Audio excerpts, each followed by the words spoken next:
Salut, très chers amis. Quoi? Ah oui, pardon. Ouais, c'est mieux comme ça. Eh bien, salut, c'est le grand jour pour beaucoup de monde aujourd'hui. Alors, je suis dans une chambre d'hôtel, désolé pour le décor, pour l'écho peut-être, mais je suis en déplacement pour quelques jours et je voulais faire cette vidéo un peu improvisée. Eh oui, ce soir, c'est la demi-finale de la Coupe du Monde de football 2022 et on a un grand match qui nous attend. Évidemment, pour ce France-Maroc, je vais soutenir, supporter mon pays, la France. Donc je serai devant mon téléviseur tout à l'heure pour regarder ce beau match, je l'espère. Et je sais déjà que ça va être très difficile parce que le Maroc a une super belle équipe. Moi, elle m'a personnellement super impressionné, notamment contre le Portugal. Je trouve que franchement, le Maroc a super bien joué. Je les connaissais peu, mais je trouve qu'ils ont vraiment un beau style de jeu et des très bons joueurs. En plus de ça, ils vont être soutenus par tout un continent. Je sais que tout le continent africain est derrière le Maroc. Je sais que tout le monde arabe aussi est derrière le Maroc. Donc tous les pays musulmans du monde sont derrière les Marocains. Donc ils vont avoir un gros soutien, les 11 joueurs marocains ce soir. Mais ça peut aussi être une pression supplémentaire pour eux.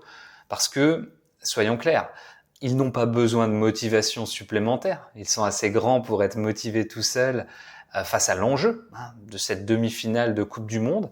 Mais par contre, peut-être que ça va leur rajouter une petite pression d'avoir l'attente de tout un peuple et de peut-être, je sais pas, plus d'1 milliard de personnes qui comptent sur le Maroc pour aller en finale. Ça peut être une pression en plus pour eux. Sur le papier, quand on dit sur le papier, en français ça veut dire en théorie, si on suit vraiment que la logique, la France est plus forte. Je ne souhaite pas du tout être hautain ou arrogant vis-à-vis des joueurs marocains, mais les joueurs français jouent dans les plus grands clubs du monde. Les joueurs marocains, certains jouent dans des très bons clubs, mais on a aussi des joueurs qui jouent en première ligue française, à Angers par exemple. Et j'ai beaucoup de respect pour Angers et pour les joueurs marocains qui jouent à Angers. Mais voilà, si on regarde sur le papier, les Français sont beaucoup plus forts. Mais la beauté du football, c'est que c'est pas toujours ceux qui sont plus forts sur le papier qui gagnent en fait. Là, ce soir, c'est 50-50. Comme l'a dit l'entraîneur de l'équipe de France, Didier Deschamps, 50-50. Ça veut dire 50% de chance pour la France, 50% de chance pour le Maroc. Clairement. Je dis pas ça par modestie, mais c'est le cas. Quand tu es en demi-finale d'une Coupe du Monde, sur un match, sur 90 minutes, il peut se passer plein de choses. Un blessé, un carton rouge, un but chanceux. C'est pas toujours le meilleur qui gagne. Et c'est pour ça qu'en France, une compétition qui a, en tout cas qui est très populaire au niveau du public, c'est la Coupe de France. Parce que très souvent, il y a des petits clubs amateurs qui battent des clubs professionnels. Alors là, on n'est pas au même niveau. Je ne compare pas le Maroc à un club amateur contre la France, un club professionnel. L'écart n'est pas le même.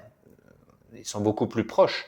Mais malgré tout, il y a un favori et une équipe moins favorite, mais qui a le talent, qui a la motivation et qui a tout un peuple derrière. Donc ça va être très serré, très dur. Comme je le disais, sur un match, tout est possible et c'est ce qui fait vraiment la beauté du football.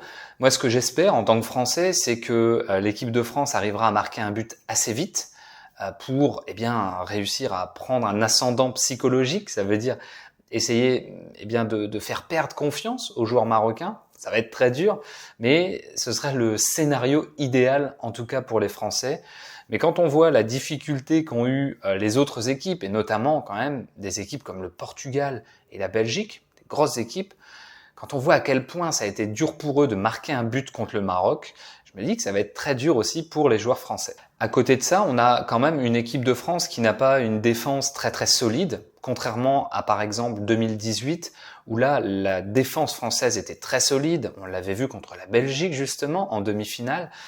Pour cette édition, on est un peu moins solide. On l'a vu contre l'Angleterre. La France a certes bien joué, mais elle a eu quand même de la chance contre les Anglais, qui étaient très forts. Et la défense française a souffert. Donc, c'est aussi une possibilité pour le Maroc de réussir à marquer un but. Et si le Maroc marque un but, ils vont avoir encore plus de confiance. Ça va être dur pour les Français. Dans tous les cas, quoi qu'il arrive, moi je souhaite quand même bonne chance au Maroc, bonne chance à tous mes amis marocains qui vont regarder le match de chez eux. Et bien sûr, on ne peut dire qu'une chose en football, ou dans le sport en général, que le meilleur gagne. Quoi qu'il arrive, le Maroc, qu'il batte la France ou qu'il ne batte pas la France ce soir, aura fait un parcours exceptionnel. Pour les Français, voilà, être arrivé en demi-finale, c'est très bien, mais on a battu la Pologne, l'Angleterre, perdre en demi-finale contre le Maroc, ce serait quand même un petit peu un résultat en demi-teinte. Donc quoi qu'il arrive, je dis bravo au Maroc, quel que soit le résultat de ce soir. Pour les Français, il faut attendre un peu de voir s'ils ont réussi une belle compétition.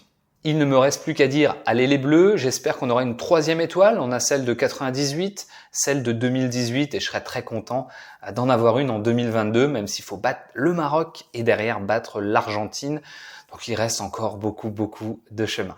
Bon match à tous les amis et puis on se retrouve dans les prochains jours pour du contenu en français authentique. Maintenant, place au foot.